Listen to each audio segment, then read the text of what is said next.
செய்திகள் தொடர்கின்றன.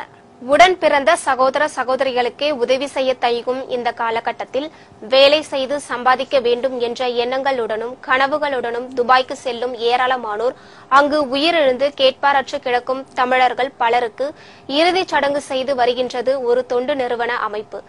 தமிழர்களுக்காகவும் தமிழர்களுக்கு உதவி செய்வதற்காக மட்டுமே துபாயில் செயல்பட்டு வரும் அந்த ஈமான் கல்ச்சுரல் சென்ட்ரல் என்ற தொண்டு நிறுவனம் குறித்த ஒரு செய்தி தொகுப்பு இதோ உங்களுக்காக.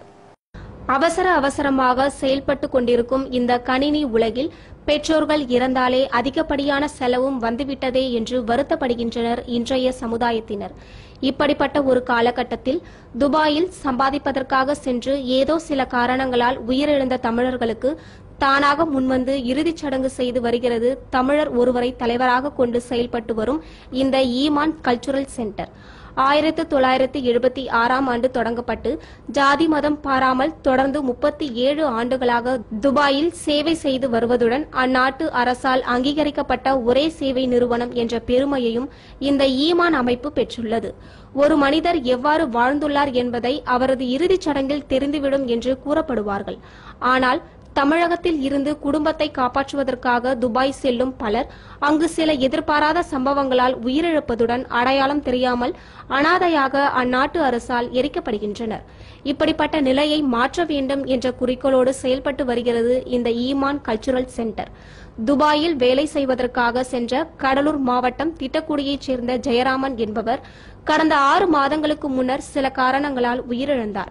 6 மாத காலமாக அந்நாட்டு பிண அறையிலேயே வைக்கப்பட்டிருந்த ஜெயராமனின் உடலை அவரது பெற்றோர்களின் வேண்டுகோளின்படி அந்நாட்டு அரசிடம் அனுமதி பெற்று தனது சொந்த செலவில் பெற்றோர்களின் முன்னிலையில் இறுதிச் சடங்கை முடித்தது இந்த ஈமான் கல்ச்சுரல் சென்டர். இப்படி பல்லாயிரம் மைல் தொலைவிற்கு அப்பால் வந்து எப்படி இறுதிச் சடங்கு செய்வது என்று தவித்து வரும் தமிழர்கள் ஏராளமானோருக்கு தயக்கமின்றி உதவி செய்து வருகிறது இந்த ஈமான் அமைப்பு.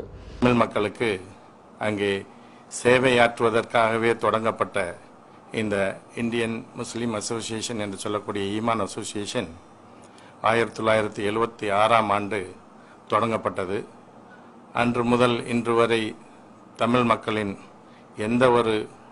அவர்களுக்கு எந்த கஷ்டமாக இருந்தாலும் அவர்களின் குடும்பம் போல் நின்று குடும்பத்தில் ஒருவராக நின்று இந்த சங்கம், அந்த சங்கத்தில் உள்ள அனைத்து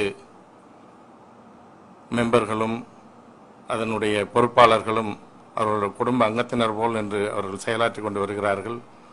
பெரம்பலூர் மாவட்டம் திட்டக்குடியைச் சேர்ந்தவர், அவர் உடல்நிலை சரியில்லாமல் இறந்துவிட்டார். அவருடைய உடல் கிட்டத்தட்ட ஒரு 9 மாதத்துக்கு மேலாகவே மார்ச்சுரியில் இருந்தது. கடைசியாக ஹாஸ்பிட்டலில் இருந்து எங்களுடைய துணை தூதரகத்தை அணுகி இதை எப்படி உங்களுடைய காரியங்கள் எப்படி செய்யணுமோ அது மாதிரி செய்யுங்க அப்படின்னு சொல்லும் போது அவர்கள் நாங்கள் ஈமான் என்று முஸ்லீம் ஆஃபீஸ் பேரரே இருந்து செயல்படக்கூடிய அமைப்பாக இருந்தாலும் இது ஹிந்து சகோதராட்சி என்று கேட்டார்கள். மக்கள் தான் என்று பார்க்கின்றோம், நாங்கள் ஜாதி மத அதை எதுவுமே நாங்கள் அது மாதிரி பார்ப்பதில்லை என்று சொன்னதும் அதனுடைய வேலைகளை சகோதரர் தாகா இங்கே இருக்கிறார்கள், அவர்கள் தான் இது எல்லாற்றுமே கவர்மெண்ட் துருவா எல்லாம் என்னெல்லாம் செய்யணுமோ அதெல்லாம் செய்வாங்க. இதேபோன்று கடந்த சில மாதங்களுக்கு முன்னர் துபாயில் உயிரிழந்த தமிழகத்தைச் சேர்ந்த 2 இளைஞர்களுக்கு முன்னின்று இறுதிச் சடங்கை நடத்தி முடித்தது இந்த ஈமான் அமைப்பு. கடலூர் மாவட்டம் திட்டக்குடியைச் சேர்ந்த தங்கராஜ் என்பவருக்கும் ராமநாதபுரம் மாவட்டத்தைச் சேர்ந்த முனியசாமி தெய்வேந்திரன் என்பவருக்கும் உயிரிழந்த நிலையில் உரிய ஆவணங்கள் இல்லாததால் இறுதிச் சடங்கு செய்ய இயலாமல் பெற்றோர்கள் தவித்து வந்தனர். இறுதிச் சடங்கை எப்படியாவது நிறைவேற்ற வேண்டும் என்று அந்த இருவரின் பெற்றோர்கள் ஈமான் அமைப்பிடம் உதவி கேட்க மறுக்காமல் அந்நாட்டின் அனுமதி பெற்று இறுதிச் சடங்கை முடித்தது இந்த ஈமான் அமைப்பு. ஈமான் அமைப்பின் தலைவர் மற்றும் நிர்வாகிகள் அனைவரும் இஸ்லாமியர்கள் என்ற போதிலும் உயிரிழந்தவர்களுக்கு ஜாதி மதம் பார்க்காமல் அவர்களது மதத்தின் முறைப்படி இறுதிச் சடங்கு செய்து வருகிறது இந்த ஈமான் அமைப்பு. இப்ப சமீபத்தில் நடந்த ஒரு சேவை என்னவென்றால், நம்ம ஜெயராமன் கருணாநிதி என்பவர் 6 மாதங்களுக்கு முன்பு இறந்து மருத்துவமனையில் கிடந்தார். அவர் யார் என்று அடையாளம் தெரியாமல் இருந்த சூழ்நிலையில் எங்களை அணுகிய போது நாங்கள் இந்திய தூதரகம் மூலியமாக அதனுடைய சேவைகளை எங்கள் முடக்கிவிட்ட போது அவர் கடைசியில் தமிழர் என்று தெரிந்து அவர் யார் என்று எங்கள் மீடியா கோஆர்டினேட்டர் மூலியமாக கண்டுபிடித்து அவருடைய தொடர்பு கொள்ளும் போது அவர்கள் சொன்னார்கள் எப்படி இறந்து விட்டார் என்று. அப்ப அங்க போலீஸோட அணுகி பார்க்கும் பொழுது அவர் கொலை செய்யப்பட்டார் என்ற தகவல் எங்களுக்கு தெரிந்தது. கொலை செய்தவர்கள் எல்லாம் தண்டனைக்குரியவர்களாக பிடிபட்டு அவர்கள் சிறையில் இருக்கின்றார்கள். அங்கே திருப்பி இந்த பாடி எப்படி அனுப்பிட வேண்டும் என்று சொல்லும்போது நானும் என்னுடைய பொதுச் செயலாளர் லியாக்கத் அவர்கள் நேரில் போய் பார்த்தோம். பார்க்கும் பொழுது அது அனுப்பக்கூடிய நிலவில் இல்லை. அவர் ஒரு முள்ளும் தோளுமாக இருந்ததனால் அந்த பாடி அனுப்ப முடியாது என்ற சூழ்நிலை உருவாகியது. உடனே அவர் வீட்டில் தெரியப்படுத்தினோம். அவர்கள் ஊரில் ஒருவரை அழைத்து வந்து அந்த பாடியை காண்பித்தோம். நீங்கள் பாருங்கள், அனுப்பக்கூடிய நிலைமையில் இருந்தால் நாங்கள் அரசாங்கத்திற்கு அனுப்பி வைக்கின்றோம் என்று. அது அனுப்பக்கூடிய நிலையில் இல்லை என்பதை அவர் ஊர்ஜிதப்படுத்திய பிறகு அவர் ஊரிலிருந்து அவர்கள் மனைவியும் அவர் தாயாரும் ஈமான் சங்கத்தை கேட்டு அறிந்து அவர் எங்களுக்கு பவர் கொடுத்தார்கள். நீங்களே எங்கள் முறைப்படி அதை செய்துவிடுங்கள் என்று. அதனால் நாங்கள் சகோதர சமுதாயத்தை, இந்து சகோதர சமுதாயத்தைச் சேர்ந்தவர்கள் முறைப்படி அங்குள்ள பூசாரியை அழைத்து என்ன முறையில் செய்ய வேண்டுமோ அந்த முறைப்படி அவர்களுக்கு எல்லா காரியத்தை செய்து அந்த பாடியை நாங்கள் அங்கு எரித்தோம். எரித்த பிறகு அவர்கள் சொன்னார்கள், அந்த சாம்பல், அதாவது அஷிஷ் என்று சொல்லக்கூடிய இந்த சாம்பல் எங்களுக்கு வேண்டும், நாங்கள் எங்கள் குடும்பத்தில் அதை கரைப்போம் என்று சொன்னார்கள்.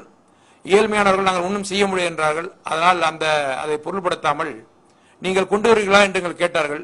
எங்களுக்கு மதம் ஒரு தடை இல்லை, மனிதநேயம் தான் தேவை என்பதை அடிப்படையில் அந்த அஷிஷை நாங்கள் இருவருமே, நானும் எங்களுடைய பொதுச் செயலாளர் லியாக்கத் அவர்களும் 2 பேருமே கொண்டு வந்து அந்த குடும்பத்தினர் ஒப்படைத்தோம்.